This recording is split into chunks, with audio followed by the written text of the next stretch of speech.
მე-16 საუკუნეში შაჰ თამაზის შემოსევების დროს მოხდა დარბევა აქ. როგორც გადმოცემით ხალხის მეხსიერებაშია შემორჩენილი, რომ რამდენიმე ათეული ბერი დახოცეს და აქ ჩამოდის პატარა წყალი, ჩიტახევის წყალს ეძახიან. ამ ღელეს ჩიტახევის ღელე ქვია, წყალსაც ჩიტახევის წყალს ეძახიან და აი ამ წყაროში არის წითელი ლაქებით ქვები. და მითხრეს, რომ ეს არის სისხლიანი ქვები.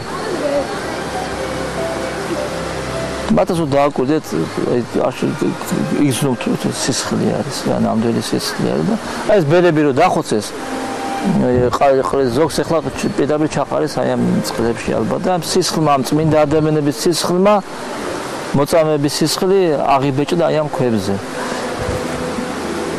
და ახლა ერთი ფაქტორი რა არის რომ ეს სისხლიანი ქვები აი ქვემოდან მოყოლებული გზიდან მოყოლებული და აყოლილი ახლა მე ბოლოს ეს წყარო ზევით კიდე სადღაც 500-600 მეტრაში შუაზე იყოფა და ორი მხრიდან მე პატარა წყაროები ერთებენ და მე თვითონ დიდდება ეს წყალი და მარჯვენა მხარეს რო აყვებით არა აი სისხლიანი ქვები იქაც არის და ერთგან არის დიდი ლოდი აი გეგონება რომ ზედ დაადებინეს თავიო და აი გადმოსყოლია მთლიანად გადმოფენილი არის იმაზე და ახლა ეჭვი თავისთავად ქონდა ადამიანურად რა და მართლმადიდებლებმა ჩხრეკა და ის არ ვიცით იმიტომ რომ სასწაულს ვერ ახსნენ. ან დაგემალება რა, აღარ მოგიხსნეს სასწაულს რა. შეიძლება ახლა ეს ყვა წაიღო, აფხიკო. ხო და ამ შემდეგში სისხლი იყოს და იქ სისხლი არ გიჩვენოს. ეს ხდება ჩვენთან მართლმადიდებლებაში. იტალიის ერთ-ერთ ქალაქში არის 5 ბურთულა. იძახიან რომ ეს ბურთულებიო ეს სუდარა ქრისტეს რო აწამეს შეხეული ხო იყო სუდარაში შეგრაგნილი ხო იყო უფალი და იქიდან აფხიკეს. და ეს მე შეიკრა სასწაულებრივად. არის 5 ბურთულა. დაახლოებით ერთის და იგივე ზომის. თითო სხვა ეს ბურთულა რო აწონო, თითო გრამია თითო. და ესე იგი თავისთავად 5 ბურთულა 5 გრამი უნდა გამოვიდეს, ხო? და რო აწონი ერთად, მაინც 1 გრამი გამოდის. დებით სასწაული. აქედან გამომდინარე, ეს ხლა იყო მეკითხე მამა რატო არ წაიღე და რატო არ სინჯავ ლაბორატორიაში რომ მართლა ეს და ეს მე მიმაჩნია რომ ეს არის სოდო არის კრეხელობა მამა ვარს ასპინდაში მსახურობს და მამა მითხრა რომ კომაში ვიყავი კომაში მე-4 საუკუნეში წმინდა ბასილისკო აწამეს მე ვიყავი ჩასული იქაო და სუსტად ამნაირი ლაქებიანი ქვები არის იქაც პატარა წყარო ჩამოდის კომაში ეს ის კომანია, სადაც მამა ანდრია რო აწამეს, მონაზონი. ო და ეჭვი შემეპარაო, რომ მეცხოვრე და სისხლია. არ და ამ წყალს რო ვისხავდიო, სიწმინდის რომ მადლი მიმეღო, იმიტომ ვისხავდიო და გადავარდი წყალში, რომ მამა მომითხრა. და მე მივხვდი, რომ ეხლა ეს თო გადავარდი და დავისაჯეო, რა იქ ცოდიანი აზრი რომ მივიდა ამ ქვების შესახებ. და სხვათა შორის ერთი შემთხვევა ჩვენთანაც მოხდა აქ. ბაკურიანელი ახალგაზრდები იყვნენ ჩამოსულები და დაუკითხავთ ეს ქვები. და სახლში რო შეუტანიათ ეს ქვები. პირადად ვესაუბრებ ბავშვებს.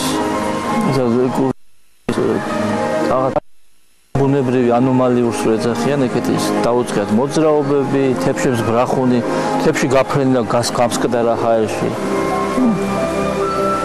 და მეორე დღეს შეშინებულებმა ჩამოიტანეს უკვე ჩამოაბრძანეს. ეს ჩვენი ეს სიწმინდე ქვა და გზაში კიდე მოხდა სასწაული. შიშისაგან ბავშვებს ლამაზ ცელოფანში შეუფუთიათ, ლამაზ ცელოფანში და ეთქობა ცოტა უწმან ცოტა არაცენზურა ესეთი სურათი იყო ზედამ ცელოფანს. პატარა ცელოფანი და ეს ცელოფანი აი როგორ იყო დაფლეთილი იყო. და თვითონ ეს ქვა რაღაც სიმხურვალეს გამოსცემდა. და მე აქ ძმებმაც მოკიდეს ხელი ვინც აქ იყო და იმათაც იგზეს რაღაც ხანდა განსაკუთრებულ სიმხურვალეს გამოსცემდა. და ამის შემდეგ ეს ამბავი გავრცელდა ხალხში. და ბევრმა ადამიანმა უამრავი ხალხი მოვიდა სხვათა შორის. ბევრი რა. ეხლა 5 და 10 არა, ბევრი მოვიდა და ქვები ქონდა წაღებული დაუკითხავა. ეს ამბავი გაზეთში დაიწერა. და მე აბრუნებდნენ შეეშინათ კოტალვა ღვთისში გაუჩნდა კოტალვა გაუჩნდათ ხალხს ეს უკან აბრუნებდნენ ამ ქვებს აი იმის მერე უკვე ჩვენც თავის დაუნებურად ეს უფრო მეტი მოტიწებაც გაგვიჩნდა და წვენაც გაგვიჩნდა რომ ეს არის წმინდა მამების ესეთი სისხლით შეღებილი ქვები თავიდანაც პატივს მივაგებთ ახლა უკვე განსაკუთრებული ისე არის გადამწვარი ისე იყო აქაურობა და ისე იყო იავარყოფილი და ისე დახოცეს ერთი კაცი ერთი ადამიანის სახელი არის შემორჩენილი ისტორიაში არ არის